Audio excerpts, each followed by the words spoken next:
What has been referred to as the War of 1812 consisted not only of the United States defending themselves against a British takeover, but also of robbing natives of their land and stripping self-emancipating Africans of their freedom. In 1813, under the command of General Andrew Jackson, who would later become the 7th President of the United States, the Creek natives near the southern border of present-day Alabama were in the process of losing their land to the U.S. invaders. The Creek were divided into the Red Sticks on the one hand, who were against the expansion of the United States and the enslavement of their African American allies, and the Lower Creek, who had adopted many of the European ways from being in such close contact with them for years. This Creek War ultimately ended with the Red Stick Creek losing 23 million acres of land in present-day southern Alabama and Georgia. This reality for the Red Sticks, however, grew them even closer to the Africans in the area. In addition, as the British vacated their Florida fort at Prospect Bluff, they left the fort and the ammunition behind for the black freedom fighters. This fort, along the Apalachicola River, was referred to as none other than Negro Fort. Here we are now at Prospect Bluff Historic Sites. This is where we took our next trip.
Walls here is an old fort that used to be referred to as Loma de Buena Vista by the Spanish, Fort Nichols by the British, but Negro Fort when the runaway slaves came, the self-emancipating Africans came and took the fort over after the War of 1812.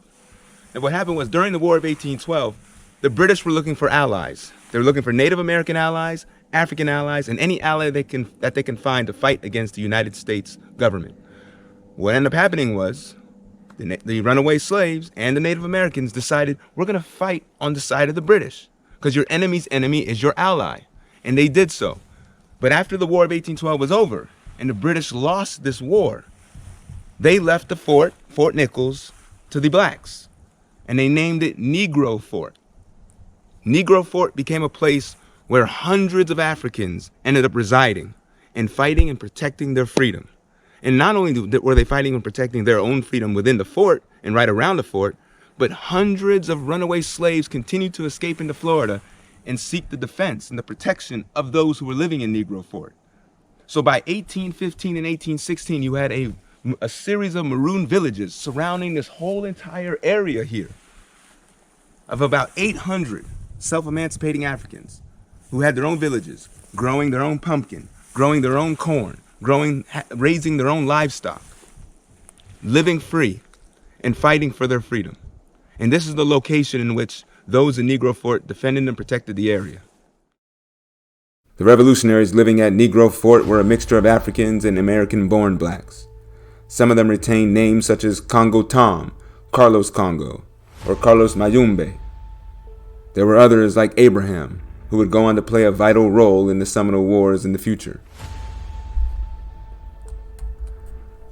Some of the runaways were listed as literate, sailors, master carpenters, coopers, ironsmiths, bakers, laundresses, cooks, sawyers, masons, cartwrights, and field hands. Based on their classifications, these Africans' diverse backgrounds hardly made them an inadequate group of freedom fighters. As historian Jane Landers noted, they were certainly equipped to be self-sufficient.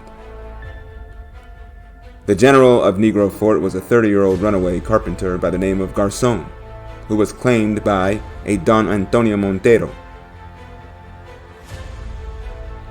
This fort was equipped with 10 cannons, several thousand muskets and sidearms, ammunition, and military stores. These Africans were well trained and ready for war. This fort, General Andrew Jackson and others started to view as a serious threat because they were recruiting African soldiers from the southern plantations. Correspondences between the top military officials proves this. In a letter from March 15, 1816, from the Secretary of War to General Andrew Jackson, it stated, quote, "Sir, it appears from the representation of Colonel Hawkins that the Negro fort erected during the war has been strengthened since that period, and now occupied by between 250 and 300 blacks, who are well armed, clothed, and disciplined." The Secretary of War also stated, "Secret practices to inveigle Negroes from the frontiers of Georgia are still continued by the Negroes and the hostile Creeks. This is a state of things which cannot fail to produce much injury to the neighboring settlements and excite irritations which may ultimately endanger the peace of the nation. Should it be determined that the destruction of the fort does not require the sanction of the legislature, measures will be promptly taken for its reduction."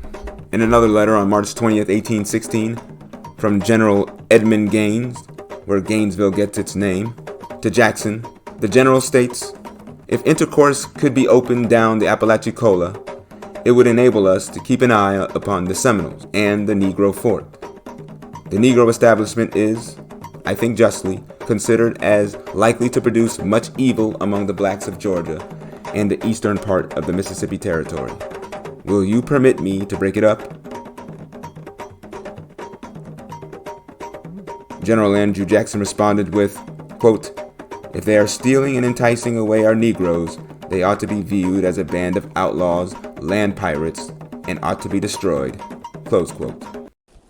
A lot of the runaway slaves that were in the area here would continue to raid plantations in southern Georgia for tools, for weapons, and even encouraging other runaway slaves to continue to leak down into Florida. Now, the thing was this.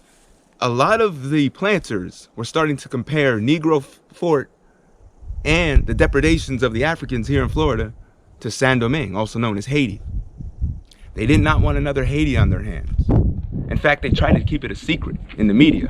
They didn't want anybody to be too fearful about what was actually going on over here, and that you had African warriors fighting and protecting and defending their freedom. But the reality was this. As time went on, more and more runaway slaves continued to come down into Florida and build to this new society that was existing here in this area, right around Prospect Bluff. On July 17, 1816, the black revolutionaries engaged in a bloody battle resulting in the death of 5 U.S. Navy men. The U.S. military soon realized that Negro Fort was well protected in the land routes to the fort. This is when Andrew Jackson made the decision to attack by water. On July 27, 1816, 2 U.S. gunboats sailed up the Apalachicola River. Commander Garçon vied to blow up the fort on his own rather than surrender. But in the meantime, Garçon and his men continued to put up a fight. The Africans launched cannon shots in the direction of the gunboats coming up the stream. In response, the U.S. gunboat miraculously launched a shot that hit the powder magazine in the fort, destroying the entire fort. So the American troops came in across the Apalachicola River and they shoot a cannon into the Negro fort, killing about 270 people, men, women, and children. And as a result, a lot of the Africans that were in this fort had to disperse, but you still had a series of Maroon villages extending from this area here all the way down across Lake Miccosukee, all the way down, extending all the way down into the Suwannee River, all the way down into Central Florida. But this was in 1816. This was the summer of 1816 where this happened. And this is a very important location. for the African freedom fighters of Florida.